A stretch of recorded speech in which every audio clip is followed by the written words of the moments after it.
Hi guys, today I'm back with another Empties video. If you enjoy this style of video, be sure to subscribe. I'm going to be showing you some hair and skincare products that I've used up recently. A couple of things I absolutely hated. I've got a few classics in here that I love and have repurchased. If you're curious about this look, I did just film a very rambly, chatty, get ready with me, but I do also have the makeup that I'm wearing listed down below. But let's go ahead and get started. A hair product that I love and I have repurchased is from Kristen, and this is the Frizz Management Cleansing Conditioner. I absolutely love this line, and I've said it before, but it was kind of a surprise to me because it is marketed towards curly hair, but I was like, my curls though? It just didn't give me that vibe, but I really love it. It's a cleansing conditioner, so it's kind of like a co-wash. I recommend this to no end if you have either dry hair, but especially curly hair. If I'll generally like shampoo my hair once a week, and then if I have to wash my hair during the week, I'll use something like this. I have a whole video on my favorite co-washes, but this is such a great option and quite affordable too. The other hair product that I used up is from Cake. This is the Mane Manager Totally to Die For 3-in-1 Leave-In Conditioner. I liked this because, first of all, I really love Cake. They're created in Canada, they're cruelty-free, available at Shoppers, they're a good price, and I like that it came in a spray bottle. I generally like leave-in conditioners that come in a spray format for like second, third day curls because it's nice. I can easily just sort of spray it in there, and I did really like this. I wouldn't say I'm like running out to repurchase it, but it did do a good job. I'm kind of indifferent on it, so it was good, but it wasn't like my favorite ever. A sort of hair related product, but when it comes to removal, is from Nair. This is the Cream Legs and Body. I really like this. I really got into using Nair like products for quite a while because I was like not shaving at all, and then I'd be like, oh, gotta shave. And then I would reach for something like this because it was easier, and I really enjoy them. I don't find the scent to be super overbearing. It doesn't make my skin feel sensitive or red. It worked really, really well. And for me, it was just like a good option. Sometimes even before vacation or something, I just like coat my whole body, and they have one for like the armpit too that comes in a deodorant format. And I really like it. I feel like people don't talk about Nair anymore. I feel like people are either like staunch shavers or laser or something like this, but for me, I'm kind of all over the place. I love to test different things out, but yeah, I do like this. Also for the body, something that I finished up and have since repurchased is the Jergens Natural Glow Firming Daily Moisturizer. I love this. You do need to use it consistently. I feel like that's an obvious recommendation, but if you're anything like me, you'll buy it, use it once, and be like, I don't see a difference, or use it like twice a week. You do need to use this daily. I do find this to be a hydrating product, and I do find over time I can definitely see a difference in my skin. But I do have like deeper skin, and this is for medium to tan, so I do wish that they would come out with like a version that was a little bit deeper as well. I think I would see even better results, but I do really like it. I have repurchased it, and again, I don't find the scent, I feel like I buy the firming one. I think someone told me the other scent is not as good. This has like, I don't know if you've ever, like it smells like it always has.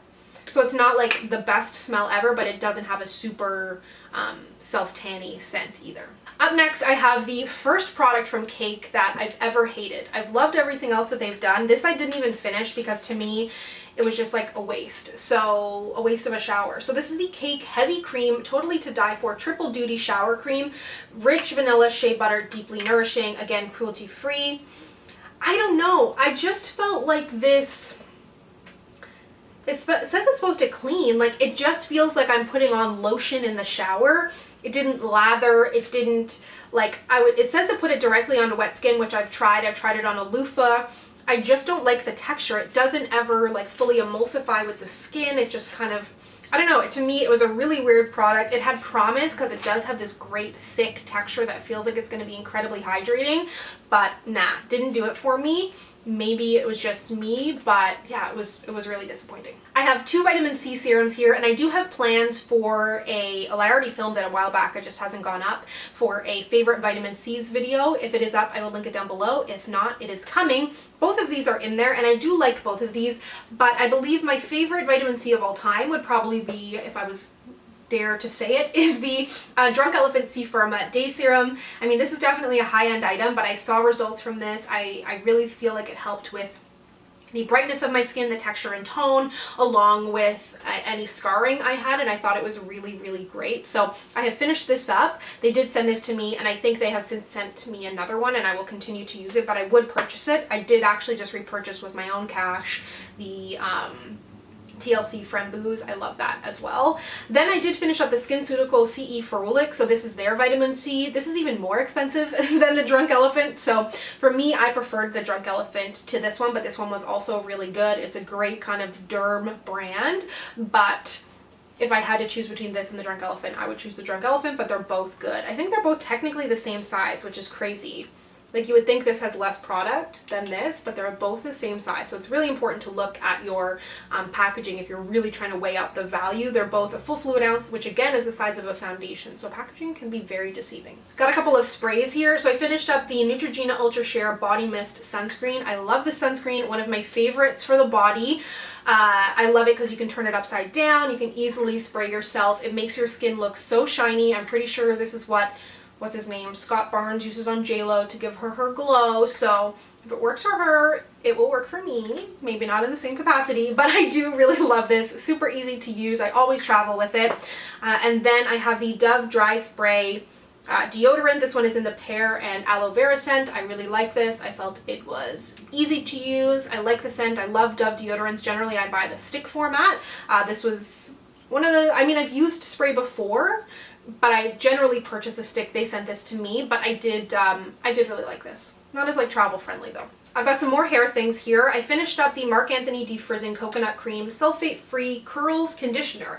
Love Marc Anthony, one of my favorite drugstore brands when it comes to hair. I really think it is super hydrating. It was nice and thick, really was great for detangling. I think this is their new packaging, I'm not sure, but I do really enjoy this. And then I finished up as well the John Frieda Frizzies Extra Strength Serum. Been using this since I was a teenager. It's in new packaging now, but I really like this for first day curls, to add a little bit, like to reduce some of the frizz. I'll use it when I'm doing a bun. I might even typically, if I'm doing like a second or third day ponytail, what I'll do is I'll put a little pomade in my hand. I'll already wet my hair with my mister, put a little pomade in my hand, a little bit of this, and mix the two together, and then it gives me a more sleek and shiny look with a little bit of hold, a little bit of shine, and John Frieda is super affordable too. Then lastly, I have some sheet masks. I got a facial a couple of weeks ago, and she was like, "You are so dehydrated," and I was like, I try so hard. I'm coming on here preaching to you guys about hydrating your skin, walking around with a dehydrated face. So I'm trying to do more sheet masks a couple of times a week now, and keep up with my moisturizing. So I love the Neutrogena Hydrating Mask. This is from their Hydro Boost line. It's a hydro gel mask, so it's more of a gel texture than paper. I find it really hydrating. I really love it. Comes in 2 pieces, so it fits the face nicely, and it's Neutrogena, so it's going to be more affordable. This one, not as affordable, but if you got some money and you're like, is this mask any good? It was really good. I actually used this in Mexico in February. That is how much stuff is in my Empties bin, but I do remember really loving it, and I always bring masks and things like that on vacation. Never use them, because I'll bring a charcoal mask and it's kind of a hassle, but I brought a sheet mask with me this time around, and it was easy enough to put on after a day out in the sun, and I found it to be incredibly hydrating. Estee Lauder makes beautiful skincare, but definitely a high-end price. Then this is the worst sheet mask I've ever tried in my life. The worst. If you follow me on Instagram, I periodically post the masks that I'm using. I've got a highlight of masks that with mini reviews.